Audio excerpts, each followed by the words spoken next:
Today on Commander Replay, Commander 2018 week continues with Yuriko the Tiger's Shadow. Can our army of zombie ninjas take down Jenara, Firesong and Sunspeaker, and Pheldagriff? Find out next on Commander Replay. Hey guys, I want to take a second to thank my awesome Patreon supporters. We have a new Patreon supporter in Cape Crusader NW, so give them a big tool time welcome.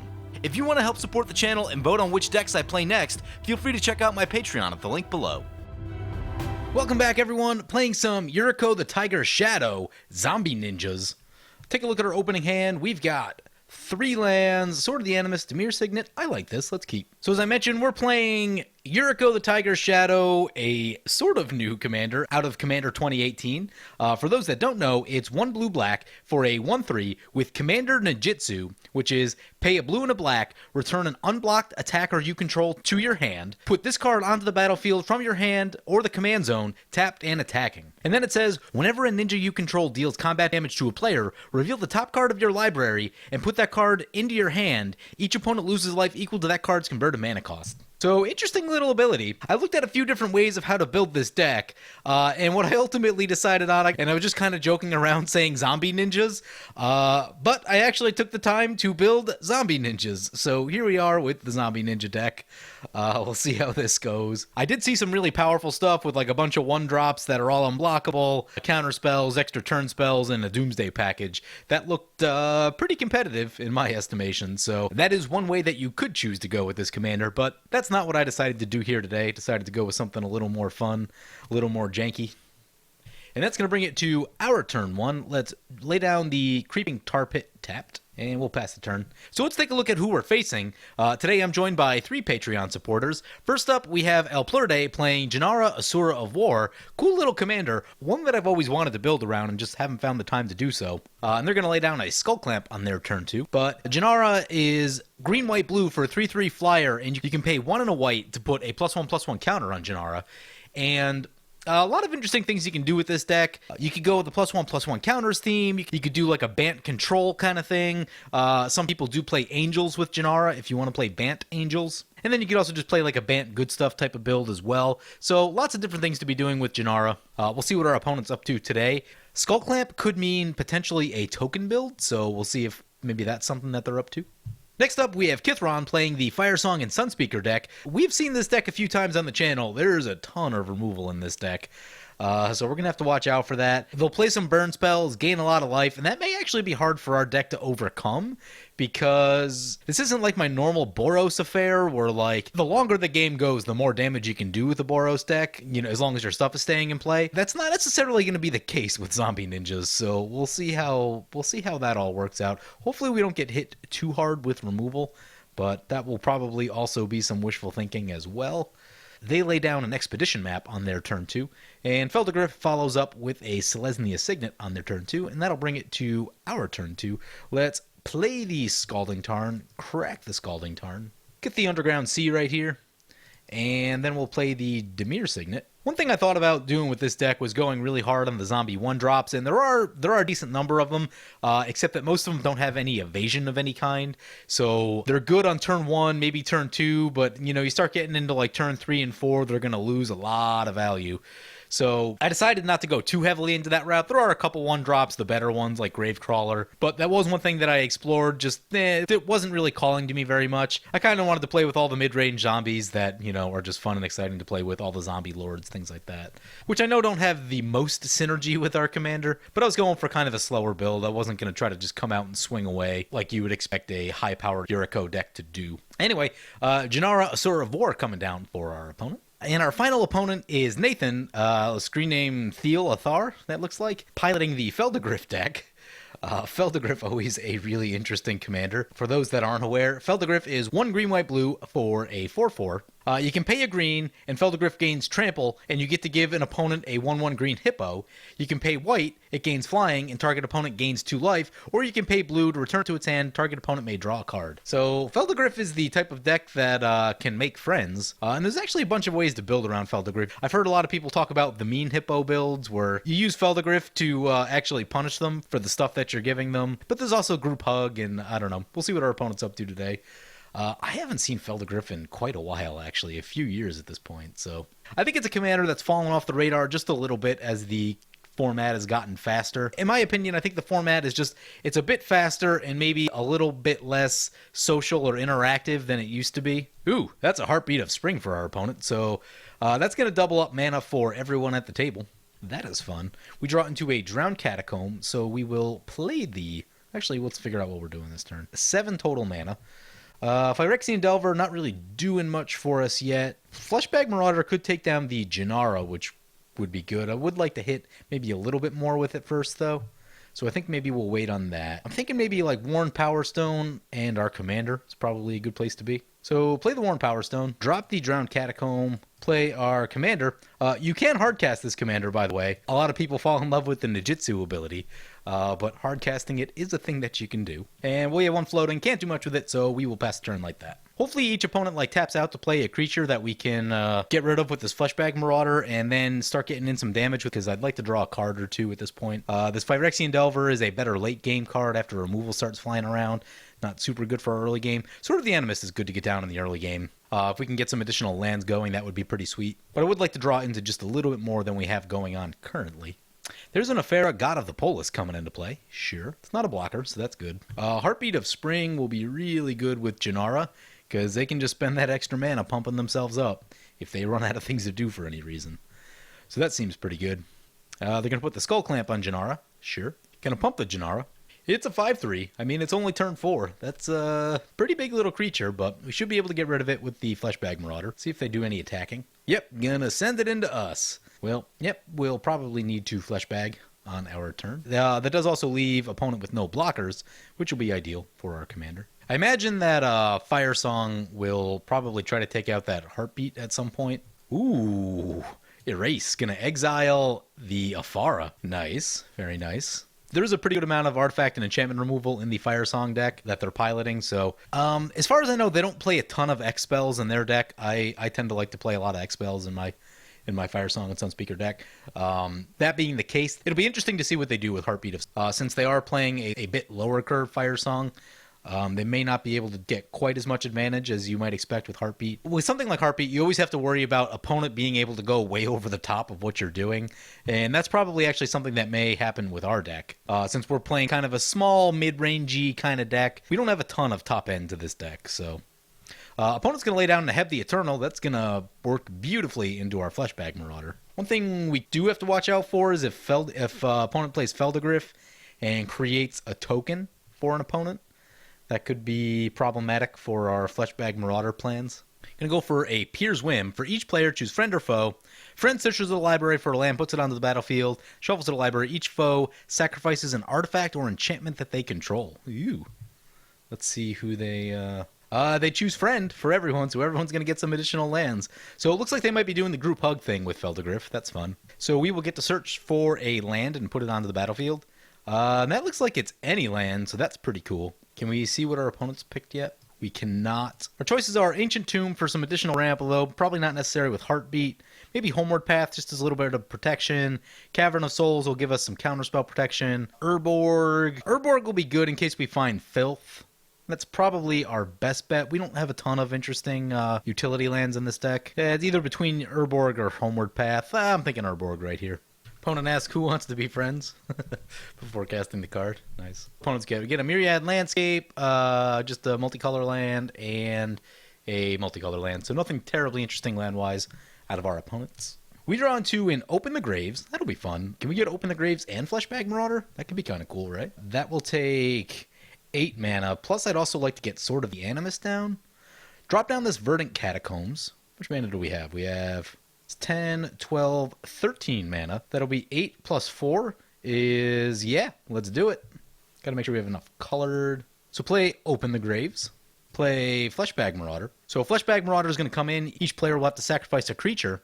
And when we sacrifice the Fleshbag Marauder, that will trigger the Open the Graves. But more importantly, that gets rid of the Jenara and the Neheb. So both of those go down. Then we get our zombie token. Then we will play the Sword of the Animist. Equip the Sword of the Animist. By the way, I have no idea what's going on with the border of some cards right now. Go to combat. Swing into the Jenara opponent. Give them a little payback for that hit that they sent into us. We'll get the Sword of the Animus trigger. So we will drop in a basic land. Let's go for... Looks like we have a lot of black mana, so I'll get an island right here. And then we hit for combat damage. Opponent takes 2.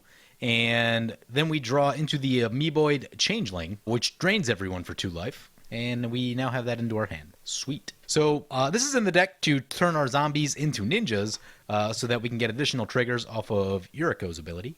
Opponent's going to body double. Body double goes straight to the graveyard? What happened? They chose no to not copy a creature. Weird. Would have at least copied the Neheb or something. Unless they're like trying to set up some plan with Revelark or something like that. And Jenara coming back to play. So not really sure what was going on with the body double. Opponent's going to put the Skull Clamp back on the Jenara. Sure. Opponent's going to crack their Myriad Landscape and go find 2 lands. Opponent was trying to copy something with the body double, and MTGO did not let them for some reason or another. That's a bummer.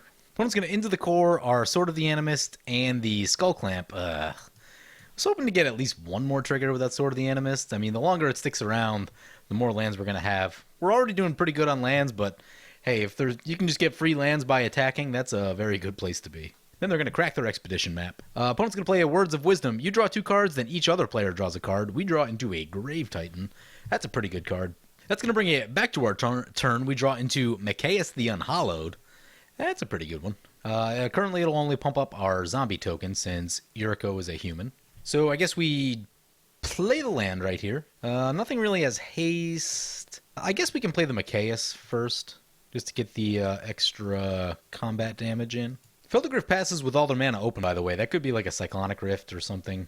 Not ideal. Opponent lets it resolve. We're going to go to combat. So that gives our zombie Undying. Not that it'll do much because it is a token. So we're going to send both into the Firesong opponent.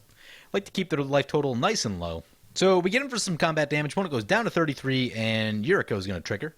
Could use a big card draw right here. We draw a Prized Amalgam. That's not too bad. I like Prized Amalgam right here. I don't want to run Grave. Let's see. Opponents have a lot of cards in hand currently. Running Grave Titan out there is going to draw an awful lot of attention. If it's an exile effect, it's going to be real bad. However, if it's not, then it's going to have Undying, and we can also Phyrexian Delver it. So I guess we take a shot with the Grave Titan right here. So we'll go Grave Titan. Also, the Prized Amalgam drains everyone for 3. Opponent wants to know if I plan to send any of that stuff their way. It doesn't have to. I think I'm just going to go for the massive overcommit right here and empty out our hand. And we'll play the Changeling as well. The Changeling will not have Undying because it is a human, since it is all creature types. But the Prized Amalgam and the Grave Titan have Undying, so I feel pretty good about that. We pushed our opponents into a board wipe or bust kind of situation, so that's good. We'll see if they have it. If they have it, it's going to hurt a little bit. But we do have some ability to mitigate that with Mikaeus and the Phyrexian Delver. Plus, if they die, we'll get Open the Graves tokens as well. So it's not like we'll be left with nothing. Ooh, hey, that's a Time Warp for the Jenara opponent. That seems pretty good. I mean, if they literally just went like, pump Jenara, attack us again, it would actually be pretty bad. That'd be a lot of commander damage. Here's a Sword of Fire and Ice. Okay. Kills only our Changeling, but I kind of want that Changeling. I'd like that Changeling to stick around if it could. The one thing we're missing right now, we do want one of the cards that turns all of our creatures into ninjas. That would give us tons and tons of card draw, of which we are currently missing. Opponent's going to equip the Sword of Fire and Ice. Opponent's going to pump their Jenara. It's now a 6/6. Pretty scary. Yeah, going to pump it again. It's now a 7/7. Yep, it's coming our way. That's bad. That is really bad. So we go to 12 commander damage right here. Sword of Fire and Ice is going to trigger. Assume it's going to hit the Changeling. Nope, just going to send it to the face of the Firesong opponent. Opponent will get to take an extra turn. I hope this is not a Jenara turns deck. They have 4 cards in hand, so...